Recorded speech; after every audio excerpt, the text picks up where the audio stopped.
Aujourd'hui, on fait des pains suisses maison, vraiment ma viennoiserie préférée au monde. Je pourrais en manger 14 d'affilée. La crème pâtissière, c'est très facile à faire. On va faire chauffer le lait. On y gratte une gousse de vanille. Moi, c'est de la vanille d'Inde. Je vais chauffer ça tout doux le temps de faire le reste. En parallèle, on va casser 3 jaunes. On va fouetter avec du sucre, légèrement blanchir. On ajoute la maïzena. On fouette bien. Une fois que mon lait bouge, je le verse directement sur mes jaunes, fouettant bien. Je reverse tout à l'intérieur de ma casserole. On met à cuire tout en fouettant jusqu'à ce que ça s'épaississe, qu'on obtienne une première ébullition. Bien épais, on voit que ça commence à bouillir tranquillement. Et je finis par le beurre en dehors du feu. On incorpore bien tout ça. On met un film au contact, on va laisser refroidir totalement. Alors pour la pâte à brioche, c'est très facile, il nous faut notre robot. Dans ma cuve, je verse la farine avec le sel, le sucre, 2 œufs, le lait tiède dans lequel j'ai dilué la levure. On met le crochet et on va mixer jusqu'à obtenir une pâte homogène, vitesse plutôt moyenne. Après 5 minutes, notre pâte, elle est lisse. Maintenant, rajouter le beurre et on va remixer jusqu'à ce que la pâte se décolle des bords. Notre pâte, elle est parfaite, elle se décolle bien, pas trop collante, c'est ce qu'on veut. Pour la cour, on va laisser pousser pendant 2 heures. Maintenant qu'elle a bien poussé, on va pouvoir dégazer notre pâte. On aplatit bien comme ceci, on forme une boule. On peut maintenant l'étaler en un grand rectangle. On farine un peu notre plan de travail. La taille d'une plaque. Voilà, vous basez là-dessus. On va pouvoir y étaler notre crème pâtissière. On parsème des pépites de chocolat et on va refermer dans la longueur comme ça, pas trop loin. On va refaire un rabat par-dessus, puis un peu pour souder tout ce petit monde.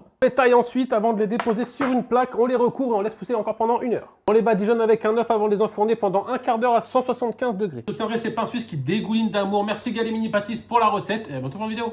Bisous.